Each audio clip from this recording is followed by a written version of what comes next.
Hello, and Sianemogela to another exciting episode of the Times Talk podcast where you talk and we listen. My name is Nombuso Dlamini, and today we're looking bright and beautiful, different. Because ngiyabukela.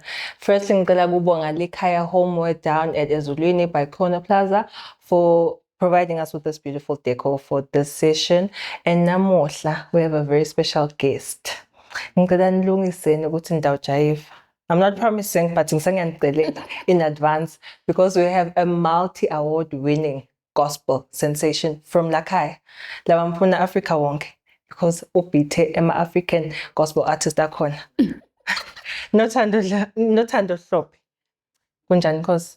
Ngiphilile Nkosi, how are you? I'm well. Seba nababukele emakhaya. I hope baphilile kuma festives, bayaphila and baphetheka. Yes. Nkosi, there's a lot. I'm fanning out actually. Kakhulu.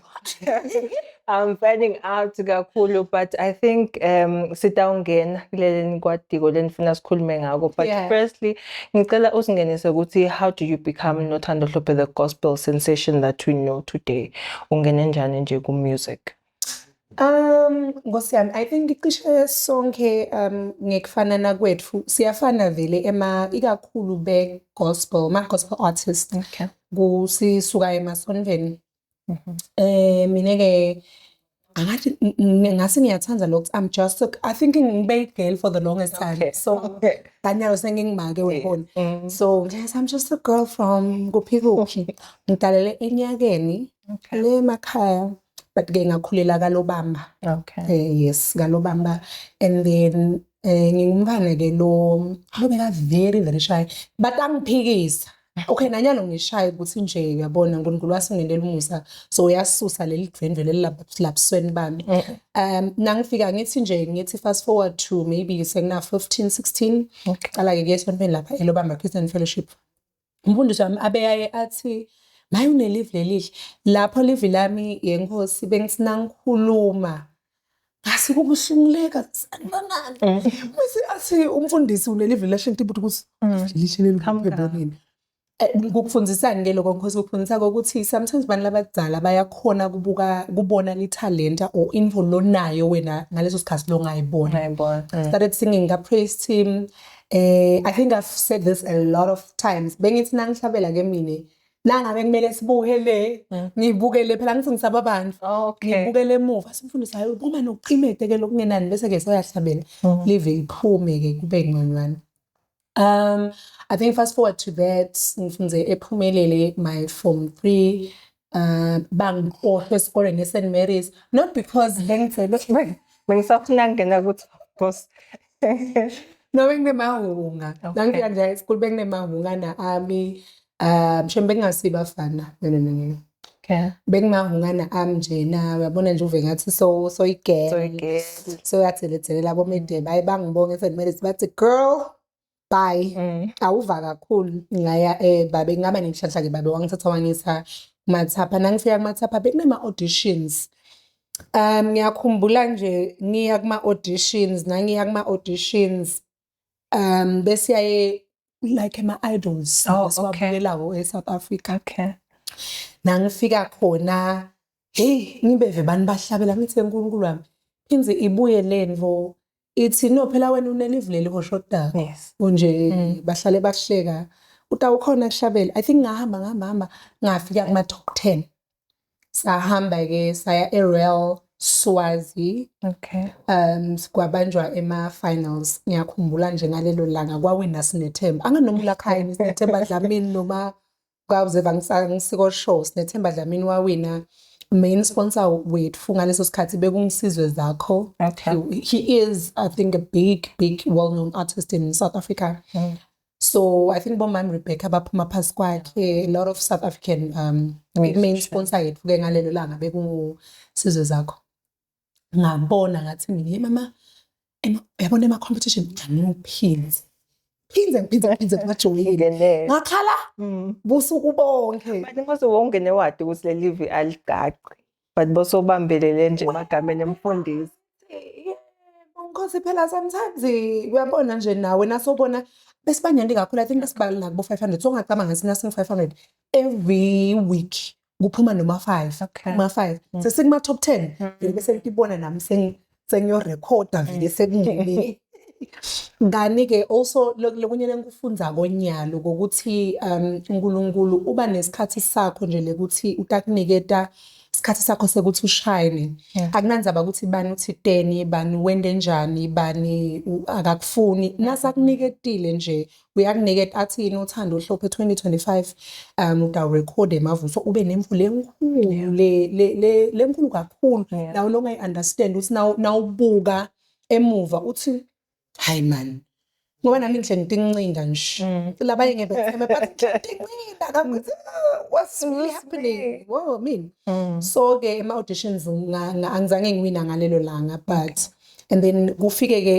i-Women in Praise lebe our mentor was Mamzaza Mohethi lesimati kakhulu ka Spirit of Praise nangalelo langa ukhumbula ukuthi bengithide ngathi angiphinde ngijoyine ngidlela nje ice cream yami ngeGables ngibona liphepha lithi kunema auditions angicabange futhi ukuthi ngiyomuntu ke ngiye nje South Africa ngihambe ngikuhlabela yebo kona bese ngicalile phela lapho sengihamba because bese ngishabela nababe France Tidla mina Okay, yes. magwinya naye I think nje loyo wayifaka kakhulu lenfo ye music kimi he was more than a father ngosi yami abengafuni nje nathi egroupini abezivikela ngaso sonke isikhathi asifundisane ukuphatha nawe i-gospel artist. Okay. So he was more than a father nje. I think ku journey yami ye music ngihlale ngimbonga kakhulu ukuthi uyabo la ngikhona khona kufuna ukuthi ngingamkhohlwa nabedlamini. Ngiyamtshela ke nangikhumbulile Nkosi yami ngisho ukuthi inkosi uyabona yini ukuthi kwenteka after ke Women in Praise I think ngulapho nje la qale khona kwavuleka kwabanyenti. Yes. Lapho sesikwathi sibona Khulula Ugcobo, which is one of sabelana babedlala niyathi bona ukuthi njani Iboze ngifuna seyivuthiwe athi lokuthi sinani ngoba bese sigubha mase sibona ukuthi hayibo lona uqhamukaphi simandi lona kanti ngifuna ngikhona uyapheka ngilibele ngikhona so Nkosi Khulula Ugcobo uyafika it's Ngilokhu vele i-Methodist medley itayendlula but I think I remember ngifike la ka times I think 4 years ago and the first story not the first I think the first week bengibhala ukuthi say 4 million I think around was 7 million views Khulula Ugcobo bekuthini kuwe Nkosi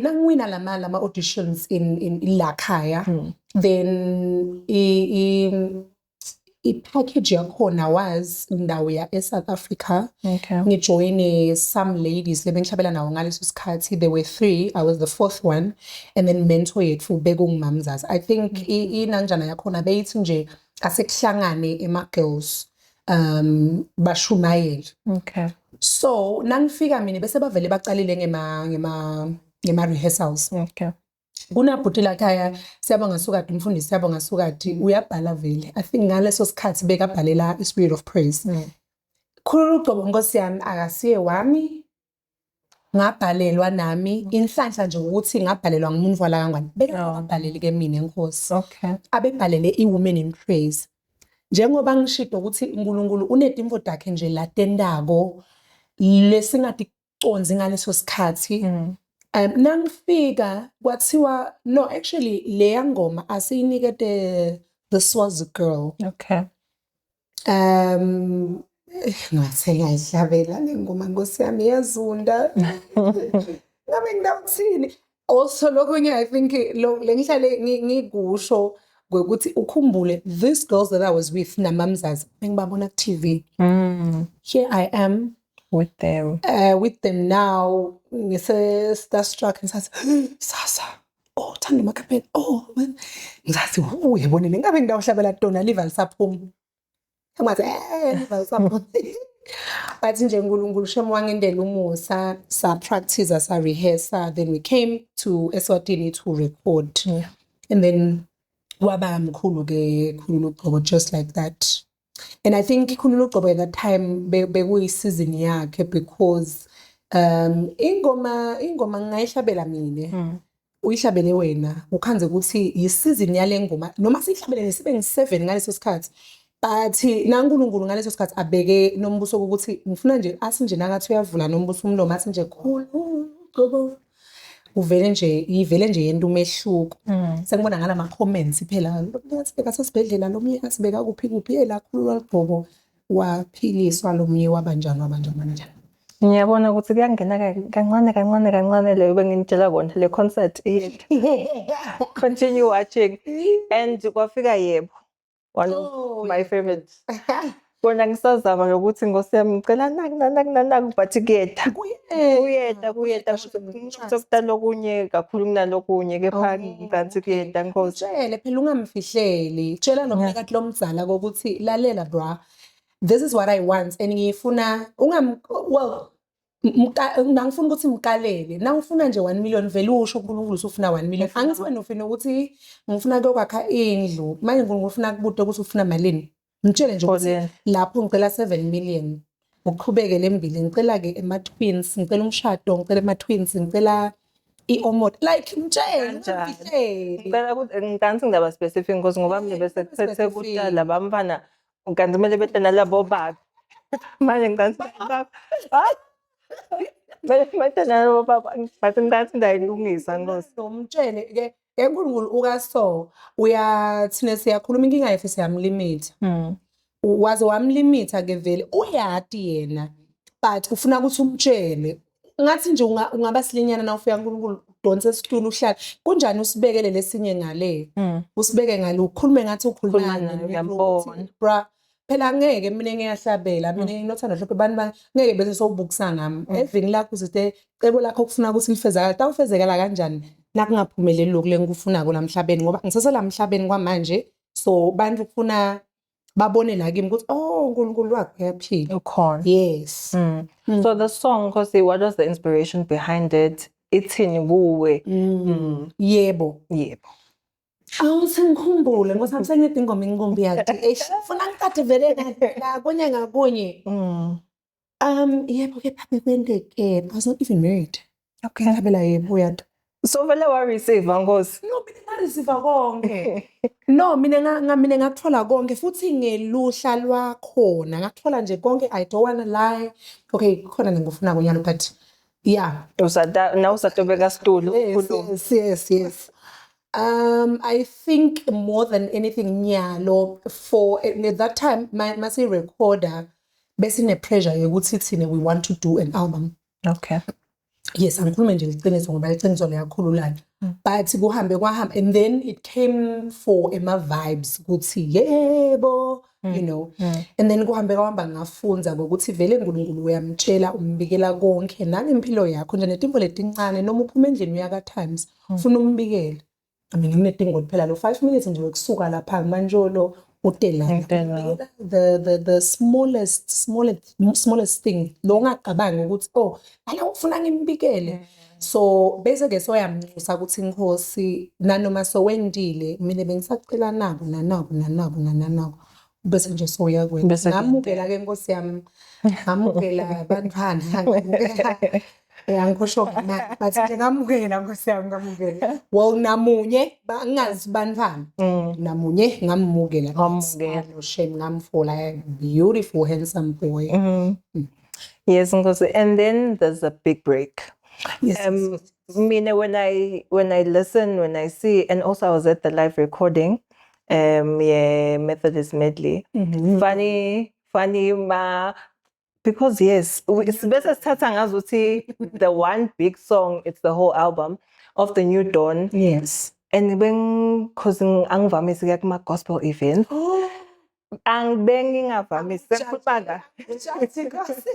So mangifika khona I texted a friend of mine loya lohlala athi asamsisomveni. Okay. Ngathi awusangishiyi because my goosebumps, I'm a shy person but there we were dancing. So bengifuna ukuthi for me it was the big break your time of reflection because I think 2019 to yes. 2021 or if I'm not mistaken bekusikhathi sakho bosiphekela lo sosinika kona or New Dawn.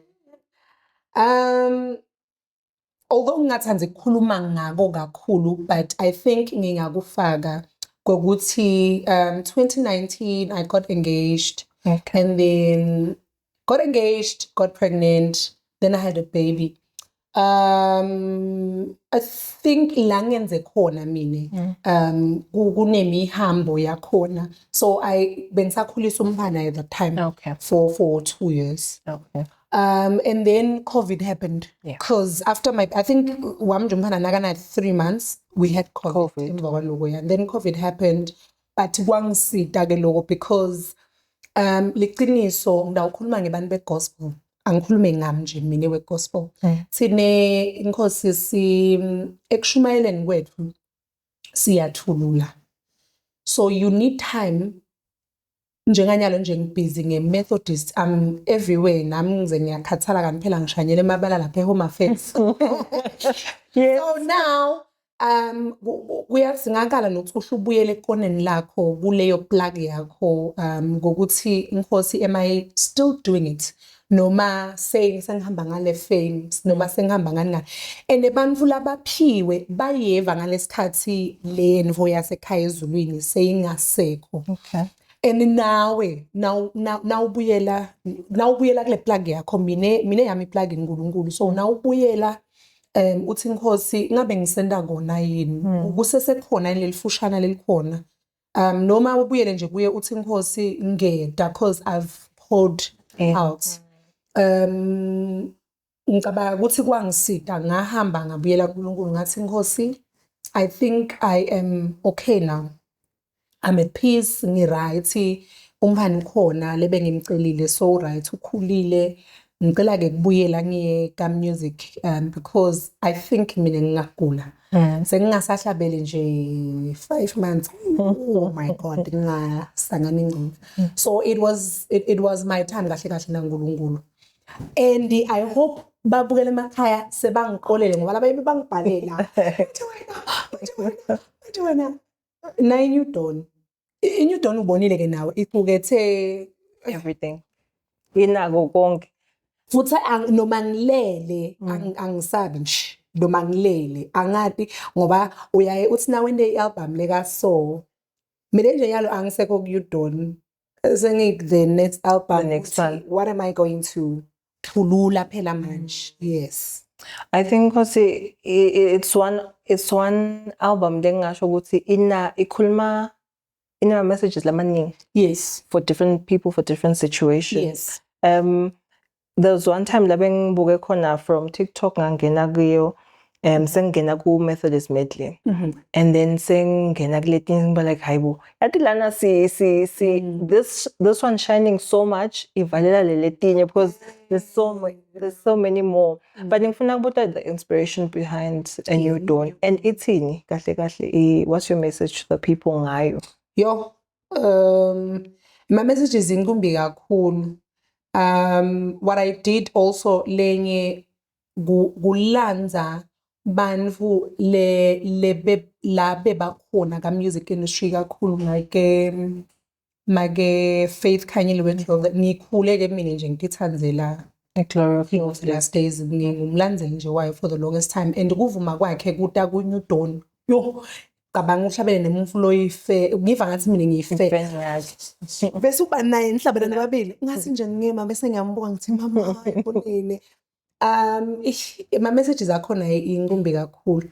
I-Methodist mainly for the longest time since I rehearsed, it was for vibes. Ngambe ngahamba ngayilalela le message ngathi kepha vele yena uthando ungaba yini ngaphandle kwaNkulunkulu. Bese nje kuphindze kunaXoli Mncwangu, kunengoma lesihlabele naXoli Mncwangu lethi bika umtshele konke, awuwedwa, iyakukhuthada leyo kokuthi nje daily sinetinkinga daily, nawuvuka ukhumbule ukuthi awusiwedwa. Hey, kuningi Nkosi yami, kuningi i-healing uyayikhanda, kuningi kakhulu. And Bantu abayilalele le album bayi-download, hey wazi stream. Kukhona lo mnye longibhalele ka social media wasi email. No social media, on email. Wathi hi, watichaza. wafaka inombolo yakhe wathi ucela ngimsendele le-album. Side eye to you. Kanjani? Ngicela streaming. Ngicela streaming. Oh no. No, i-album shem iqukethe yonke info lesiyidingako kule season yamanje. Sibuya ku-COVID, sishiwe ihlobo bangani, uthola i-healing, uthola nje i-peace man le endlula kukhonza konke emhlabeni. Kuningi. And naleli gama lakhona a new dawn ngiyalinka yini to the time uthethe space wathi ngisafuna kupheka. Yeah, this one is a new era. I-new dawn nale sound yakhona now uyiva. Oh, also I featured Sense. Yes. Something that was different. Yes. Nomunye ungibudile nje wathi why would you feature Sense in a nicer way though? Ngathi Sense uke wavela yini wathi akakholwa. Noma ngaba akakholwa sesimbitele ekukholweni phela thina.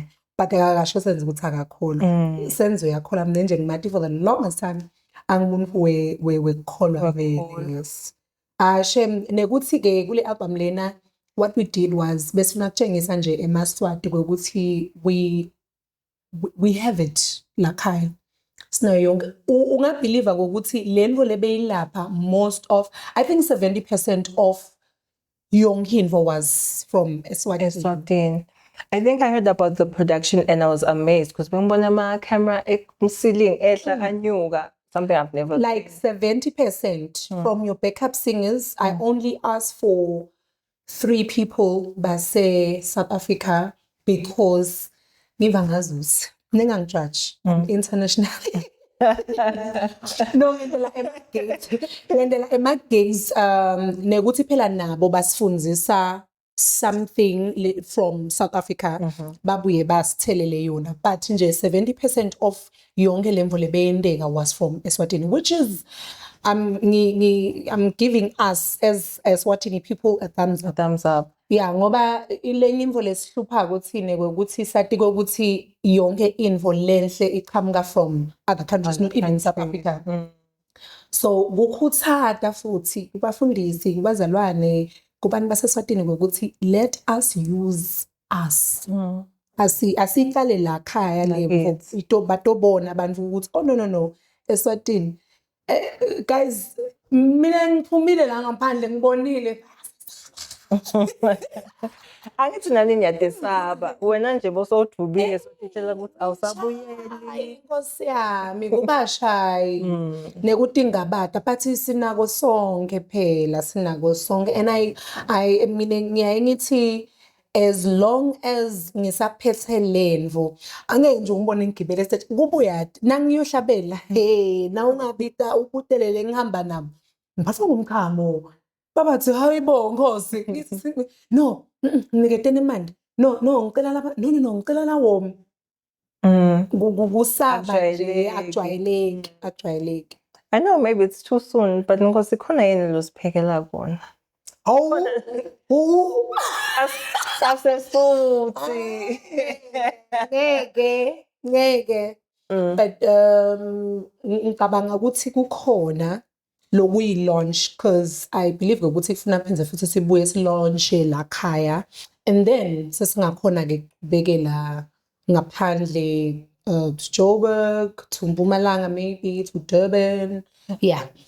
Something that you're going to announce good okay so Yes. So Nkosi, I think the biggest one angathi dinga umfana lo qedza kufunza ke ma numbers akusi 1 akusi 2 akusi 3 ma awards la emunye eminyaka munye e-album yinye nayo lena not even June sihamba July September October yeah lena 5 months.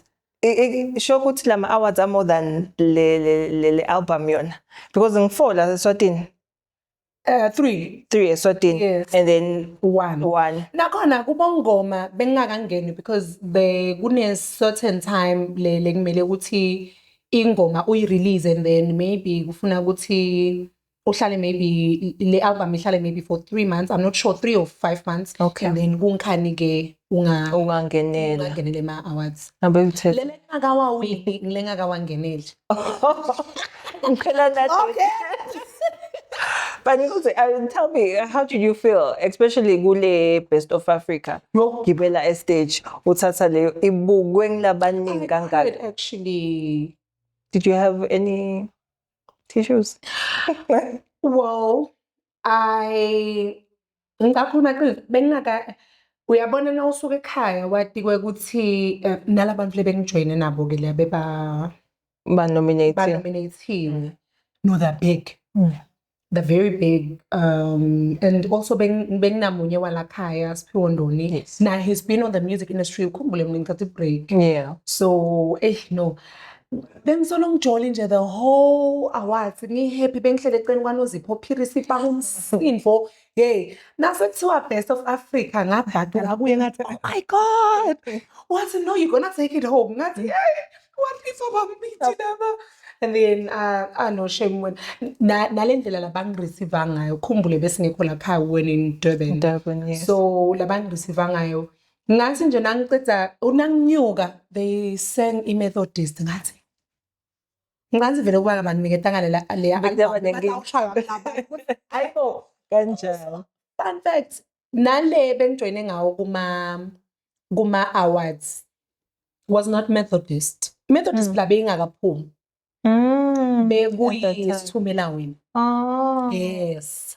And uyabona ke ukuthi vele tonke leti ngoma la bangadibuki nato tiqukethe mawephona. Yeah. Yeah. So mawufika lena, yes, God first. But your thanks kakhulu iya kubani for the album? Is it something leyabhalwa nguwe? Or yes.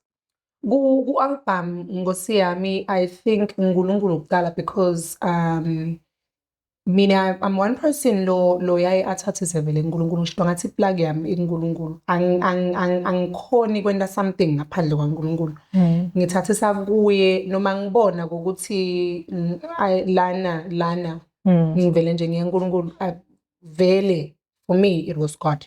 And then I think my parents nemndeni wami shem la ngenze khona hayibo abona ngenze khona my husband, my kid, because isikhathi sabo lesi angifuni bese ngibhekale isikhathi sabo. Ngekwendeke nje ngingahamba ngaya Taiwan to sing. Oh my God, I was meeting my son ngithi, "Oh mommy, come back." But I understand kancane so I understand ukuthi mami uyahamba yoshumayela. So isikhathi sabo ngibonge kakhulu kumlangeni my husband for allowing me all the time. Nangithi nje ngihosi ngiyohlabela kuphi. He makes it a point ukuthi ngiyahamba transport and everything I am sorted. So yeah, nebazalwane nebafundisi abasimemako. Ingayikhohlwa ne-times. The fact that niyavuka nje ekseni nitinikele nani kubhala nishayile singabambi tincingo. We will do better. Please. Nebafundisi labasimemako Nkosi Yami, I truly believe lokho ukuthi ema pulpit akusibo bonke lapha evangaza uthi kungema bani nabani. So but they make it a point ukuthi bazalwane babo nangabe babone nombuso ukuthi khona la kwendabo bayamema nakunanothando mhlophe bayamema nathi sifike sibite imali tethu le dish isiwe yakubona nje. But nje Nkosi Yami and Swatini as a whole, hayi mina nje from i-recording hayi bazalwane ngiyanivuma shemini lenzile iqiniso. Actually onke nje lama recording this year ngisengikhulumela ke la khaya nangaphandle. Okay. I am so proud of my gospel artists, males and females. Laba recordile nje kusukela ngaJanuary to March. No. No. Le faces atul. Ngikhulumela abalakhaya nabasesa uyathi nje kuwo onke mina sengize ngine playlist yami ka April nakuphi ngincebakazi nje ngine ingoma tami leti ngithu ukuthi nazo nginetingoma tami leti kunothando hlobo well mina leli tami ngilalela yonke i-album nalendlini ngisho likati lakho liyaqi ukuthi liyavuka nje isukile vele sekusesembeni. So yeah, no ku-recordiwe this year. The pace is on a high. No, it's on a higher. No, kurekhodiwe. Nala khaya ilo mfuthu. I know, fakiwe too much. So ukuthi kuyabonakala ukuthi labamfu badinga the anointing and they're receiving it well. Like I said nje ukuthi nami bengingavamise kuya but ngeva ngazi ukuthi yabona from now this is what I need to start attending because on a serious note le healing sivamise ukuthi sesisidopa ku other places. Yes. Bese siyakhohlwa la singayithola khona mbamba yeqiniso sibe bede nesikweleti sayo. It was an amazing one. But Sisivala Nkosi ngicela maybe ngakunika le platform ukuthi ukhulume nama-fans akho. Should I talk to them my fans? I call them my family. Your family. No, le qiniso labangandele lona Nkosi this year. Ngiva ngazuthi ngishale ngisho Nkosi yami kulabanye bahlabeleli ngithi angingadi mina ukuthi ngendeni to deserve this liqiniso. Bekumele sirekhodele ku Hall 1. Okay. I-Hall 1 nje ineding dingathi khona le ngingadithanze mina ngiva ngazuthi yinkulu but inala makoli lang4. Okay. And then nasirekhodela ku Hall 2. Also bengisaba ukuthi ku Hall 1 kutawuya bani. Mina I've been home for the longest time ngingahlabeli. Basi nje bazalwane sidogcwala. Khona labajika on that night. So nginibambelela nje Nkosi sengiyadibuta ke letulu ngithi Nkosi ngikuphi la ngibambe khona la kubese seku cause it was a lot. I-recording sayiqala nga9 I was crying. Ngingadi noma ngikhale noma ngijive noma ngithambe noma ngenteni. Oh my God. Nkosi yami my family thank you so much. Ningagcini ngami kuphela la kangwane we have lithalenta ayifuthi ka gospel music kuphela emathalenta ala Swatini mangindi kakhulu bengithi futhi ngisatobonga nase kuhulumende I think nawukhumbula Nkosi lapha bafike bangipha imali lenga 20,000 Yes. ngisakayithola but Siyayemukela. yebo nale mali but nje kubonga and mina kimi kube naloko ukuthi we are going somewhere as a country. Yeah. Ngicela kungaqali la kimi kungagcini la kimi and I'm hoping ukuthi labanye labatofika bende more than me emaveni baxuthelane kumbe labo zero batawungeteka. Lokho ngikusho ngenhlito yami le happy kakhulu. Lokho sekucalela kimi kubamfana labalandzelako noma labakhona labaxuthelanako every day. Ngiyakhuthaza kuhulumende ukuthi Nkosi yami labagijimako nalaba hayi labashabelako kuphela bonke nje. Yes. And then nekuthi bongela nje ukuthi hawu kani niyakwati kwenta umumfu kanje nawu ngangibona uyibonele wonke Ngiyibonile Nkosi. ibhala neMaswati imbo le nanjana le yendiwe eMaswati kimi kunalabanye labarekhodile urekhodile Shekinah Mota. She's my sister, she's my younger sister, I love her so much.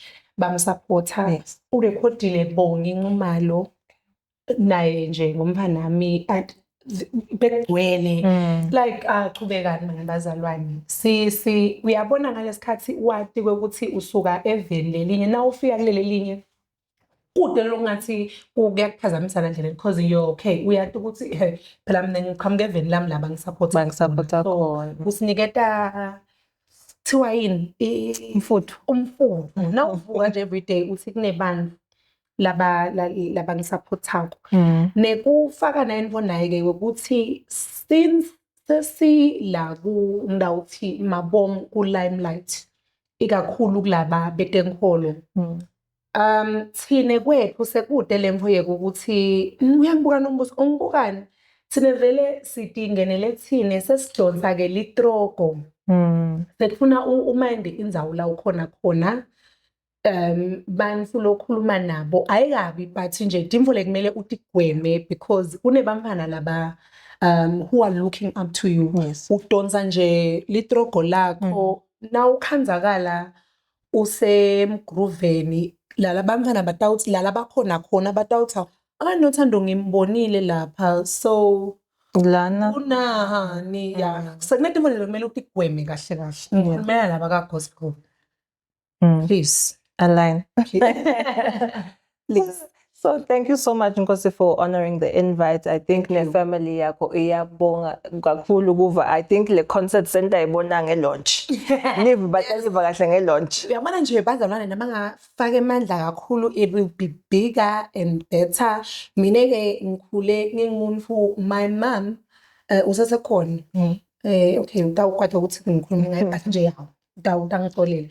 Abe kanje nangitana nombuso endlini singakapheki abevele afika athi wo angikapheki alungiselele so nginayo lento ukuthi loku nasengilana uthando sekala kakhona mphakamise phela lomunye umuntu kuma shows ami inkumbi I think uyayubone I had one nje not long ago lapha it was a private one though Standard Bank end of year party. Nangihlabela I make it a point ukuthi ngidawulanza lomunye lapha phasi naye ahlabe yakhe ingoma. I think ukuphakamisana kukanjani nje kuyasitana ngoba lomunye phela isizini yakhe ukhange ukuthi i2030 but ukhona wena mdonse ubone ukuthi kude nokwehlisa kuqhawe phela best of Africa ukuthi asangathi so so nje we don't akwehlisi lutho sithuthuka kanjalo sithuthuka kanjalo. No, siyabonga kakhulu Nkosi and siyabonga ifamily yethu nathi la khaya. Thank you for liking, thank you for subscribing, commenting. Ngicela ama comments ke agcwale and bese ngiyagijima niye elikhaya homeware nothola le decor lenhle kangaka. Bangibona nje senze ngiphafa nabuthongo phela sengithekile kanti ngifanele kahle so nasiphuma mos Nkosi sihamba nabo kwethu ngathi sikubisela elikhaya. Ngathi sikubisela elikhaya but sisatothenga Nkosi. Ifuna nanabantu bathenge Nkosi ifamily nje mayikusupport wena siyade ukuthi nalikhaya uthola support. Yes. No side I needed there. Thank you very much. My name is Nombuso Dlamini for this exciting episode. Bye.